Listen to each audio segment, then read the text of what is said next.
सभी को नमस्ते। शुरू करते हैं हम अपना दिल्ली पुलिस का प्रैक्टिस सेट। प्रीवियस पेपर चल रहा है हमारा, ये हमारा सेकंड शिफ्ट का है 3 दिसंबर का। पहले क्वेश्चन से शुरुआत करते हैं।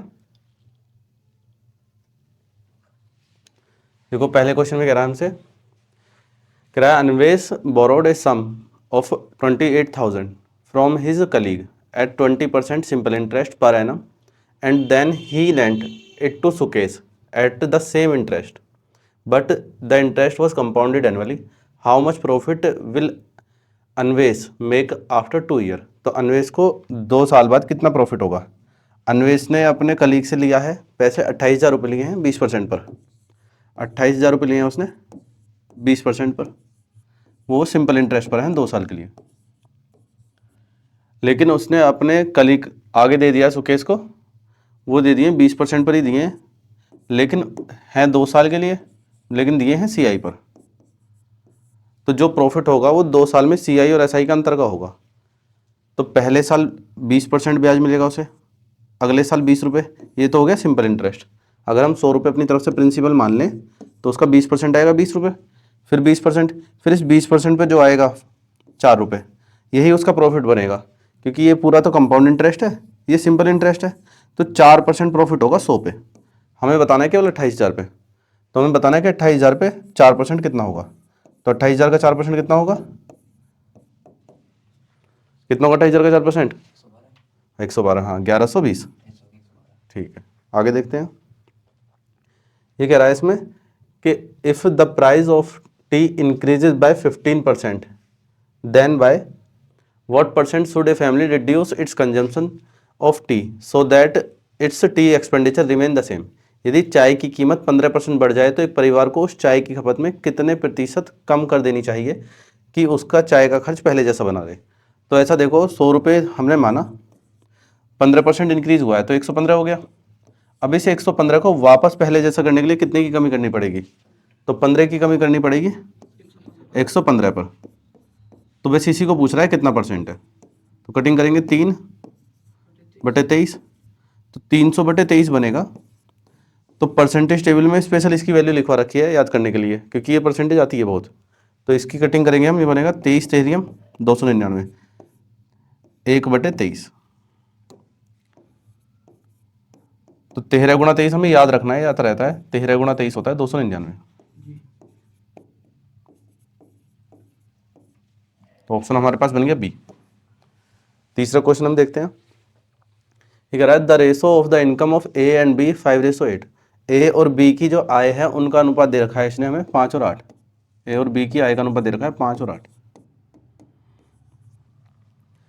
उसने कहा है and the ratio of their expenditure 1:2। इनके व्यय का जो अनुपात है, खर्च का अनुपात, ये 1:2 है।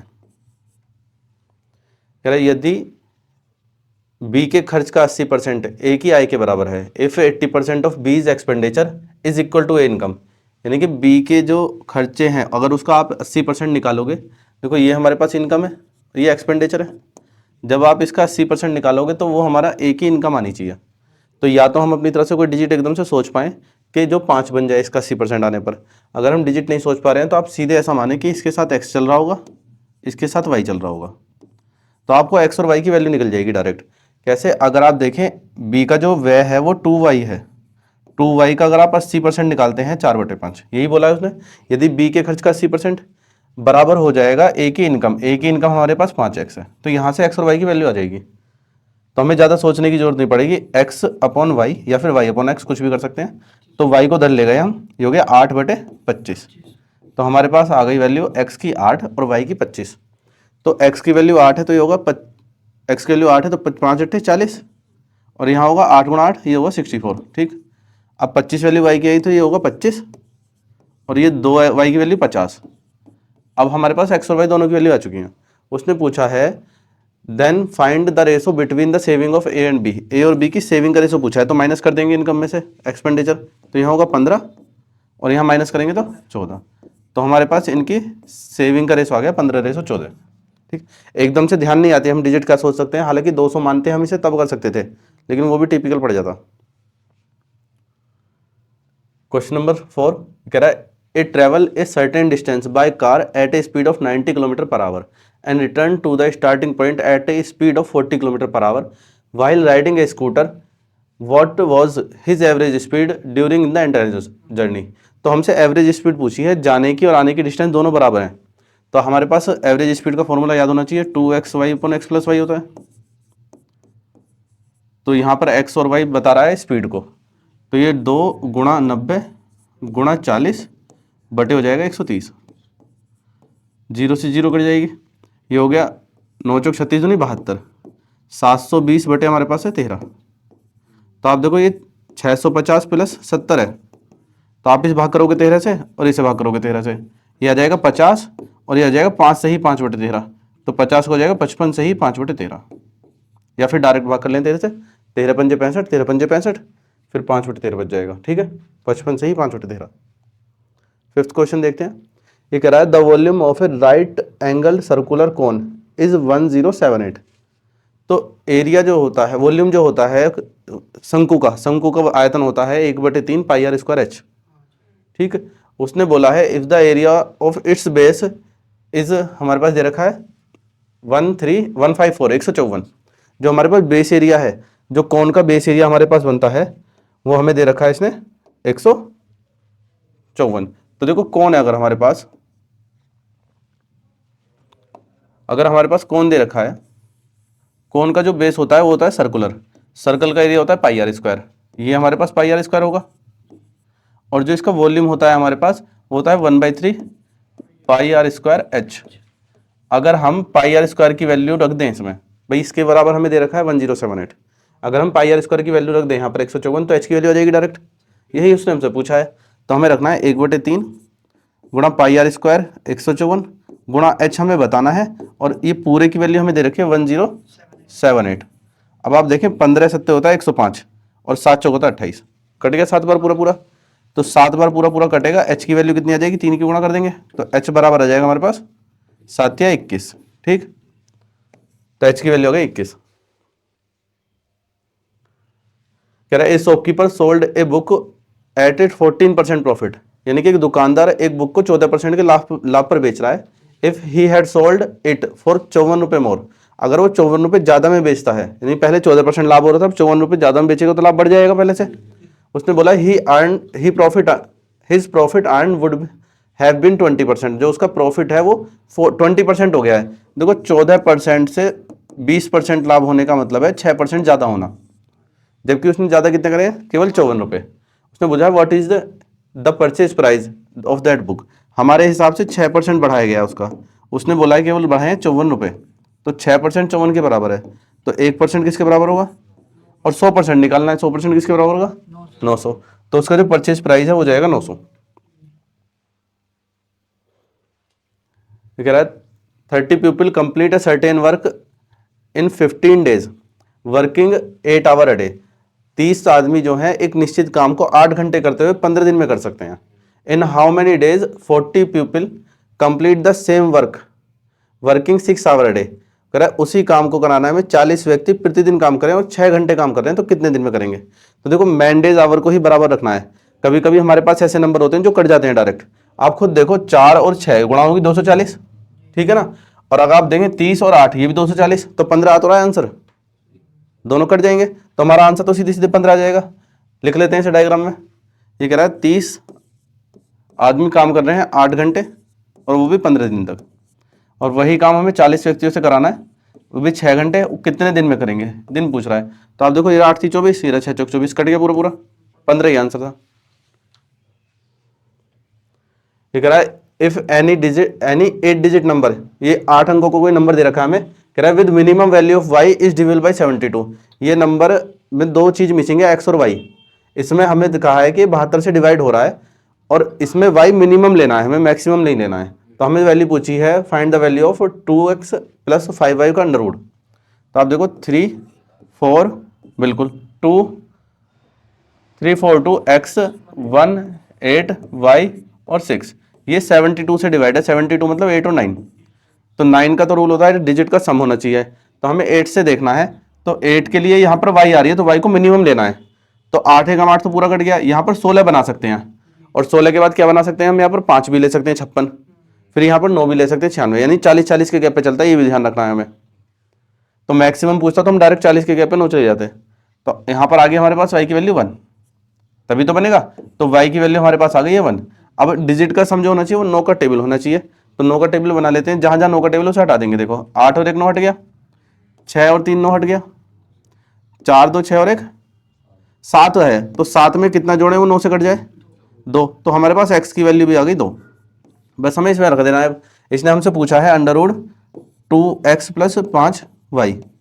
अब x की वैल्यू हमारे पास 2 है, तो 2 दूनी 4 हो गया, y की वैल्यू 1 है तो 5 हो गया, तो 4 5 9 का स्क्वायर रूट पूछा है हमसे, तो 3 आंसर आ जाएगा। यही हमसे पूछ रहा है वो। क्वेश्चन आसान ही है। तो बस ये एग्जाम में ऐसे ही मिलेगा आपको क्वेश्चन के, कुछ क्वेश्चन आसान होंगे तो कुछ एक आध कैलकुलेटिव आ जाएगा जो पीछे का टाइम कवर कर सके, क्योंकि 15 क्वेश्चन तो आनी है मैथ में। ये कह रहा है what is the smallest number which is divisible by 5 14 और 28 इज ए परफेक्ट स्क्वायर। तो हमें बताना है कि एक ऐसा नंबर है जो 5 से 14 से और 28 से डिवाइड हो और वो परफेक्ट स्क्वायर हो। तो आप देखो इन सब का मल्टीपल ही होगा, तो इससे ऑप्शन से ज़्यादा आसानी से दिख जाएगा, क्योंकि देखो 7 का मल्टीपल होना ही चाहिए, तो 7 के मल्टीपल आपके 3 ऑप्शन तो है ही नहीं। अगर इसमें कोई और ऑप्शन भी आ रहा तो 7 का मल्टीपल तो हमें चेक करना पड़ता, तो 49 हो गया।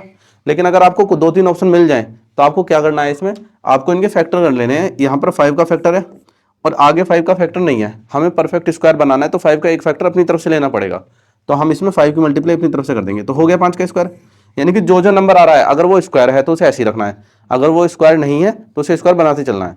जैसे में 7 गुणा 2 है ये, तो 7 हमने ले लिया, एक 7 और जरूरत पड़ेगी तो हमने 7 और कर दिया। अब अगर 28 की बात करेंगे तो ये 7 गुणा 4 है। तो आप देखो 2 और 4 हमें एलसीएम लेना था, तो हमारे पास बड़ा नंबर 4 आएगा और 4 अपने अपने स्क्वायर है, तो हम इसमें 4 को सिंगल ही रखेंगे। तो हमने किस किस की मल्टीप्लाई की थी, 5 की अपनी तरफ से की और 7 की अपनी तरफ से की है, तो ये बन जाएगा इसका आंसर। तो आप देखो 7 7 49 और 25 का 100, तो 49 ही बन रहा है। तो करना तो इस तरीके से, 7 इसमें 2 नहीं है, 7 एक ही है, ये अलग अलग नंबर है, अलग अलग नंबर है, सिंगल ही गिना जाएगा हमें, ठीक है ना। ये कह रहा है राधा पेड 4800 रुपए as a simple interest on a loan taken at the rate of 12% per annum 5 years एगो। तो 5 साल के लिए 12% की दर पर अगर वो रुपए लेती है, कितने 4800 रुपये उसे मिले सिंपल इंटरेस्ट के। कह रहा है what amount of money did he take as a loan initially. देखो राधा ने कुछ प्रिंसिपल पर लिया था, कुछ प्रिंसिपल लिया था मूलधन, कितने साल के लिए, 5 साल के लिए, वो भी 12% पर। तो जो उसे ये क्या है हमारे पास ब्याज, भाई मूलधन गुणा दर गुणा समय बराबर ब्याज होता है, ये ब्याज हमें उसने दे रखा है कि 4800 रुपये, तो उसने प्रिंसिपल पूछा है, बस सोल्व करना है। 100 की गुणा होगी और कटिंग करनी है, 12 पंजे 60 होता है, 0 से 0, 60 से काटोगे 80, तो आपके पास आ गया 1% 80, तो आपको 100 की गुणा करनी है, तो प्रिंसिपल कितना आ जाएगा 8000। ठीक, हमारे पास आ गया 8000। आगे देखते हैं 11। ये कह रहा है after giving 10% discount on the market price of an article it is sold for 720 if the discount had not been given. अगर डिस्काउंट नहीं दी जाती है, देखो पहले वो 10% डिस्काउंट दे रहा था और 720 में बेच रहा है, वो कह रहा है if the discount had not been given, अगर डिस्काउंट नहीं दी जाती है the profit would have been 25%, यानी कि वो अंकित मूल्य में ही सेल कर दे, यानी कि मार्क प्राइस में ही बेचेगा, तो उसे 25% प्रॉफिट हो जाएगा। कह रहा है what is the purchase price of that item, तो उसका हमें परचेज प्राइस बताना है। तो आप देखो हमारे पास 720 दे रखा है सेलिंग प्राइस, ये तब आया है जब 10% डिस्काउंट दे दी थी हमने, यानी कि 90 के इक्वल होगा। आप 100 के इक्वल निकालोगे तो मार्क प्राइस आ जाएगा। जो एमपी है अगर हम उसी में ही सेल करेंगे तो हमारे पास 25% प्रॉफिट है, ठीक है ना। फिर हमें सीपी पे आना पड़ेगा, यानी कि इससे इधर जाना है और इससे वापस आना है, तो सारी चीजें एक साथ लिख लेंगे फिर करेंगे। तो आप देखो 720 जो था हमारा 10% डिस्काउंट के बाद है, तो यानी कि 90 के इक्वल है, हमें 100 के इक्वल निकालना है, 0 से 0 काट दिया हमने। अब यही हमारा 125 यानी कि 5 के बराबर है और हमें 4 के बराबर निकालना है, क्योंकि 25% प्रॉफिट हो रहा है, तो सीपी 4 होगा और एमपी 5 होगा, तो ये 5 के बराबर है। अब कटिंग कर लेंगे इसकी, आपने 9 से कटिंग कर दी थी इसकी 80, 5 से इसकी कटिंग कर देंगे हम इसकी 16, 16 चौका 64, 640, तो हमारे पास आंसर आ गया 640।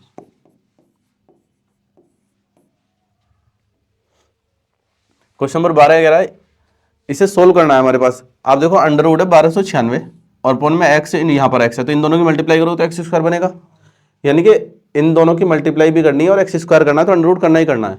तो आपको पता होना चाहिए 1296 किसका स्क्वायर है, 36 का। अब गुणा करनी है हमें इसमें किसकी, 2.25 की, और ये बराबर बना है एक्स स्क्वायर के। तो आप देखो अंडर रूट करोगे तो इसका अंडर रूट होगा 6 और इसका अंडर रूट होगा 1.5, क्योंकि 15 का स्क्वायर है, तो 15 छिक्का 9 आ गया, डेसिमल से 0 हट जाएगी। ये कह रहा है ए person spend 70% of his income if his expenditure increases by 30% and, नहीं अंडर रूट कर दिया है ना हमने इसका साथ साथ, 6 का अंडर रूट है ना। इसने बोला है कि a person spend 70% of his income if his expenditure increases by 30% and saving increases by 25%, then what percent does the salary increase, उसकी सैलरी कितने परसेंट इंक्रीज हुई है। देखो इसमें हमसे उसने बोला था कि एक व्यक्ति अपनी आय का 70% खर्च करता है, तो 70% होता है 7/10। तो अगर आप उसकी आय मान लें 10 तो 7 खर्च कर रहा है ना। तो हमने इनकम मान ली है 10 तो खर्च कर रहा है एक्सपेंडिचर 7, तो उसकी जो सेविंग होगी वो 3 रुपये हो जाएगी। अब उसने बोला है हमसे यदि अपनी आय को अपना खर्च, उसका खर्च 30% बढ़ जाए, अगर उसका खर्च जो है, ये खर्च जो है 30% बढ़ जाए, ठीक है जी, और उसकी बचत जो है वो 25% बढ़ जाए, उसकी बचत जो है वो 25% बढ़ जाए, तो उसके वेतन में कितने परसेंट की वृद्धि होगी, तो उसकी इनकम में कितनी वृद्धि होगी ये बतानी है हमें। तो मल्टीप्लाई करते हैं तो हुआ 75, ये हुआ हमारे पास 210, दोनों को ऐड कर देंगे कितना वृद्धि हो रही है 285, तो 285 की वृद्धि हो रही है, तो 10 से डिवाइड करना है बस इनकम निकालने के लिए, तो परसेंटेज में आ जाएगा 28.5%। ठीक है जी, आ गया हमारा आंसर 28.5। 14 क्वेश्चन कह रहा है, ये क्वेश्चन अच्छा है, आपने मिक्सर एलिगेशन क्वेश्चन किए होंगे लेकिन इस तरीके से मुश्किल बच्चे करते हैं, आप इसे अच्छे से समझना। इसने कहा है there are 180 student in a class, एक क्लास है जिसमें 180 स्टूडेंट है, out of which 70% are girl, जिसमें 70% लड़कियां हैं, and the remaining are boy, और 30% बॉय हो गए। अब उसने बोला है the average weight of boy in the class is 20% more than the average weight of girl, जो बॉयज का वेट है वो गर्ल्स के वेट से 20% ज्यादा है। ठीक है, आगे उसने बोला है if the average weight of all the student is 53, यानी कि सभी क्लास का जो एवरेज वेट है वो 53 है हमारे पास, then what will be the average weight of the boy. अब आप देखो इसमें हमें कंडीशन दे क्या रखी है, इसने हमें दे रखी है जो बच्चे हैं वो 180 स्टूडेंट है हमारे पास, जिसमें 70% लड़कियां हैं और शेष लड़के हैं। तो हम इसे मिक्सर एलिगेशन से कर रहे हैं, हमारे पास बॉय और गर्ल्स, लड़कियां जो है हमारे पास 70% है, नीचे अनुपात आता है 70% है, तो लड़कियां हमारे पास 30% है, तो नीचे तो रेस हो गया 3-7 का। अब उसने बोला था कि जो लड़कों का एवरेज है वो लड़कियों के औसत से वजन से 20% अधिक है, अगर इनका वजन 100 है तो इनका वजन 120 है।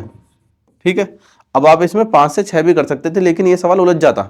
आपको ध्यान रखना है सवाल पढ़ते पढ़ते कि हमें 100-120 क्यों किया है, क्योंकि जब हमें टोटल एवरेज निकालना पड़ता है तो हम ऊपर का डिफरेंस इस रेशो में डिवाइड करते हैं नीचे वाले में। भाई अगर हमें बीच वाली वैल्यू निकालनी है, हालांकि बीच वाली वैल्यू 53 दे रखी है हमें, हम उससे बाद में कंपेयर करेंगे कि अगर हम अपनी तरफ से मान लेते हैं तो कितना आ रहा है, फिर उससे कंपेयर करेंगे हम। उसने हमसे बॉयज़ का एवरेज वेट पूछा है लास्ट में। आप देखो ऊपर का अंतर है 20 को आप इस रेशो में बांटोगे 7 और 3, तो 7, 3 और 6 और 14 हो जाएगा। भाई 10 के बराबर 20 एक करो 2 आएगा, 3 के बराबर हुआ 6, 7 के बराबर हुआ 14। तो आप देखें ज़्यादा में घटाना पड़ेगा, कम में जोड़ना पड़ेगा, तो हमारे हिसाब से आ रहा है 106। उसने सबके वेट को बोला है 53, तो आधा बोला है, जिसका वेट पूछेगा उसका आधा कर देंगे हम। ठीक है ना, उसने हमसे पूछा लड़कों का, तो लड़कों का औसत वजन कितना हो जाएगा 60, क्योंकि 120 हमारा माना हुआ, तो ये आंसर है। ठीक है, तो इस अप्रोच से मैक्सिमम बच्चे करते नहीं है, तो आपको इसी तरीके से ध्यान रखना है। देखते हैं, ये कह रहा है if the new length of a rectangle is 3 times the original length, यानी कि हमारे पास एक रेक्टेंगल का तुलना दूसरे रेक्टेंगल से कर रहा है। इसने कहा है कि एक आयत है जिसकी जो नया आयत है उसकी लंबाई जो है ओरिजिनल लंबाई से 3 गुनी है। तो आप देखो 2 आयत है हमारे पास, एक की लेंथ होगी एल और बी, एक की लेंथ होगी हमारे पास एल और बी। ये हमारे पास पुराना वाला रेक्टेंगल है, ये न्यू वाला है। उसने बोला लेंथ जो है इसकी 3 गुना है नई जो लेंथ है, तो यार इसकी लेंथ 1 मानोगे तो इसकी लेंथ हो जाएगी 3। ठीक, अगर आप इसे x मानोगे तो ये हो जाएगा 3x। उसने बोला है the new with is half the original with, जो इसकी चौड़ाई है नए वाले की वो पुराने वाले से आधी है, यानी कि अगर इसकी चौड़ाई 2 है तो इसकी चौड़ाई 1 होगी। ठीक, देखो अगर यहाँ पर हमने x माना है तो यहाँ पर y मानना पड़ेगा, दोनों वेरिएबल अलग अलग हैं क्योंकि। अब उसने बोला है then what is the ratio between the area of the resulting rectangle and the area of original rectangle. तो हमारे पास रेशो बताना है ओरिजिनल जो न्यू बना है उसका और जो ओरिजिनल है उसका। तो आप देखो अगर मैं यहाँ x मानूंगा यहाँ y मानूंगा तो इसका एरिया बनेगा 3xy, इसमें x मानूंगा इसमें y मानूंगा तो इसका एरिया बनेगा 2xy। तो जो रेशो आएगा उसमें xy कट जाएगा, इसी वजह से हमने xy नहीं लिखा, इनका अनुपात आ गया हमारे पास इनका एरिया का 3 और 2, यही आंसर है। देखो 15 क्वेश्चन होते हैं दिल्ली पुलिस में, लेकिन इसमें एक 16 क्वेश्चन और है। ऐसा क्यों है? क्योंकि रीजनिंग में भी एक मैथ का क्वेश्चन आ रहा है इसमें। तो जो शुरुआत का फर्स्ट क्वेश्चन था वो रीजनिंग में दे रखा था, और ये बाकी जो हमारे आगे के 15 क्वेश्चन है ये हमारे मैथ के हैं। तो आप देखिए इसमें कह रहा है the population of a city increases at the rate of 15% every year, the current population is 10 lakh. ठीक है जी, in how many year will it become 15, 20, 875। आपसे समय पूछा है। आप देखें जो पॉपुलेशन इंक्रीज होती है या फिर डिक्रीज होती है ये हमेशा कंपाउंडेड चलेगी। तो कंपाउंड चलेगी तो हमें देखना पड़ेगा कि कितनी पावर बन रही है, क्योंकि कंपाउंड इंटरेस्ट में हमारे पास फॉर्मूला होता है अमाउंट बराबर पी ब्रैकेट 1 + r/100 की पावर n। इस n से पता चलता है कि कितना समय है। अगर पावर 2 है तो ये 2 साल है, पावर 3 है तो 3 साल है, 4 है तो 4 साल है। तो हम रेशो लेंगे किसका? अमाउंट और प्रिंसिपल का। हमारे पास जो जनसंख्या है वो 15,20,875 है और इनिशियल वैल्यू हमारे पास 10 लाख है। ये जो बराबर होगी हमारे पास, ये बराबर होगी जो ब्रैकेट में वैल्यू आएगी उसकी पावर n। अब 15% दर है तो 15% का मतलब होता है 23/20, क्योंकि 20 से 23 हो जाएगा, परसेंटेज में पढ़ा था हमने। तो ये 20 की पावर बननी चाहिए और ये n की पावर होनी चाहिए। ठीक है, तो आप देखो यहाँ पर तो क्यूब है नीचे वैसे ही, क्योंकि ये किसकी क्यूब है? 100 की। ऊपर वाला नंबर और पता चल जाए आपको किसकी क्यूब है, पर ऐसे पता नहीं चलेगा एक साथ। तो हम इसकी कटिंग कर लेते हैं पहले। तो अगर मैं 875 आ रहा है तो मैं 125 से काट रहा हूँ, 125 × 1000 तो 8000 क्यूब होती है 20 की। तो इससे भी आपको अंदाजा लग सकता है, बस कटिंग कर लेना ऊपर की। अगर मैं 125 से काटता हूँ तो 1500 कटेगा, 125 बारियम 1500, फिर बचेगा हमारे पास 2000। भाई 2087 है ना, तो 125 × 1000 होता है, तो 125 सोलियम होगा 2000, तो 125 × 16 2000। अब 875 बचा है तो 125 27। अब आप देखो 23 की क्यूब है ये और ये 20 की क्यूब है 8000। तो हमारे पास आंसर क्या आ गया? 3 आ गया। ठीक है, उम्मीद है आपको समझ में आया होगा। इतना ही रखते हैं आज हम।